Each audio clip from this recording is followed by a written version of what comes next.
शिव जी कहते मैंने और ब्रह्मा जी ने मिलकर वरदान दिया। अब यह बड़ी विचित्र घटना है। अब तक आपने यही सुना होगा और पढ़ा होगा कि जिसके लिए तपस्या करो वो एक देवता आता है, वरदान देकर चला जाता है। पर यहां दो आए, ब्रह्मा जी और शंकर जी। क्यों? क्योंकि ये जानते थे कि रावण क्या वरदान मांगने वाला है। और रावण ने वरदान क्या मांगा? हम काहू के मर ही न मारे। कैसा विचित्र वरदान है कि हमको कोई ना मार सके। और इसमें व्यंग क्या है? चाहे हम सबको मार डालें,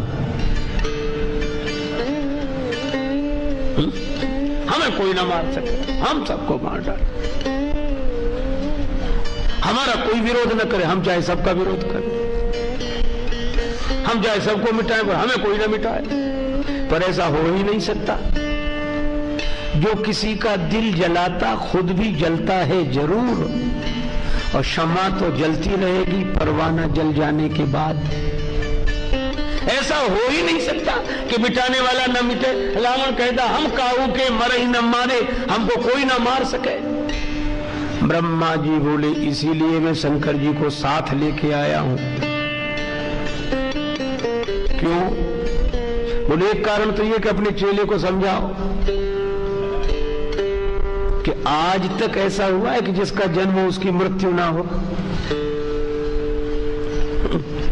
और 10 खोपड़ी वाला है रावण, चाहे सोचने की 10 गुनी शक्ति आ जाए पर ऐसा हो नहीं सकता कि जिसका जन्म हो उसकी मृत्यु ना हो।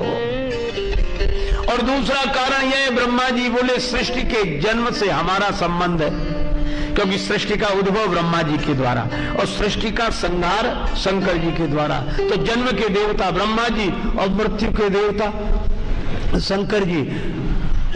ब्रह्मा जी बोले इसीलिए इन्हें साथ ले आया हूं। तुम सोच रहे हो कि हमको कोई ना मार सके, मृत्यु के देवता साथ हैं।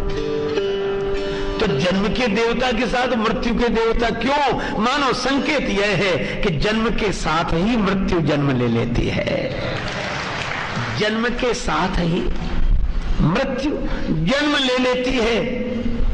दीपक बुझने को जलता है, मरण सदा से जीवन के ही आंचल में पलता है। दीपक बुझने को जलता है।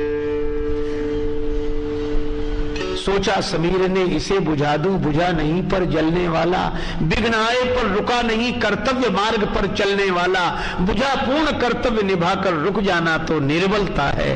दीपक बुझने को जलता है। दीप दान देता सुदृष्टि को, जब तक होता नहीं उजाला, अंधकार को कर प्रकाश में बुझ जाता है जलने वाला। बनकर मिटना विधि विधान है, नहीं कभी भी यह टलता है। दीपक बुझने को जलता है। राजेश पूर्ण निष्काम भावयुत सेवा ही सच्चा साधन है।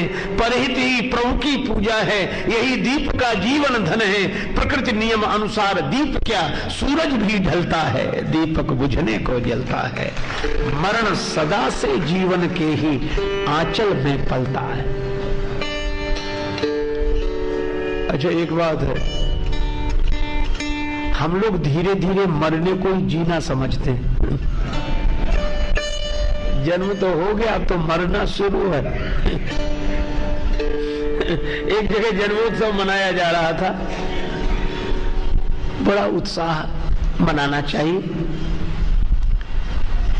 लेकिन जन्मोत्सव इसलिए मनावें कि एक तो भगवान की कृपा का स्मरण करें। जब जन्म तिथि और जन्मोत्सव मनावें तो यह जरूर सोचें, हरि तुम बहुत अनुग्रह कीन हो। साधन धाम विबुध दुर्लभ, तन मोहि कृपा करी दीन हो। भगवान अगर तुम जन्म ही न देते तो जन्म दिवस कौन मनाता? आपकी बड़ी कृपा। तो एक तो जन्म दिन के दिन जन्म देने वाले का भक्ति पूर्वक श्रद्धा पूर्वक स्मरण करना चाहिए। और दूसरी बात, वर्षगांठ बोलते हैं, से एक महात्मा बोले यह भी सोचना चाहिए कि वर्षगांठ की गांठ में बरस गांठ का जाए। एक वर्ष जो गांठ में था वो भी चला गया, देखो ब्रह्मा जी बोले इसीलिए हम शंकर जी को लेकर आए कि जन्म के साथ मृत्यु उपस्थित रहती है। सुख पाता रहा जो सदा जग में, उसे आखिर में दुख पाना पड़ा।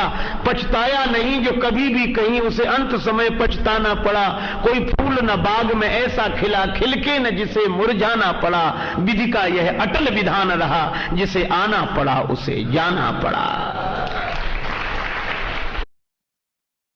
तो हमने ये कथाएं सुनी स्वामी राजेश्वरानंद जी महाराज द्वारा। बहुत ही सुंदर तरीके से इन कथाओं का वर्णन उन्होंने किया है। उम्मीद है आपको ये कथाएं बहुत पसंद आई होंगी। अगर आपको ये कथाएं पसंद आई हैं तो चैनल को सब्सक्राइब कीजिए, वीडियो को लाइक और शेयर कीजिए, ताकि इस तरह की प्रेरक और हास्य कथाएं हम आपके लिए लेकर आते रहें। आपका बहुत बहुत धन्यवाद।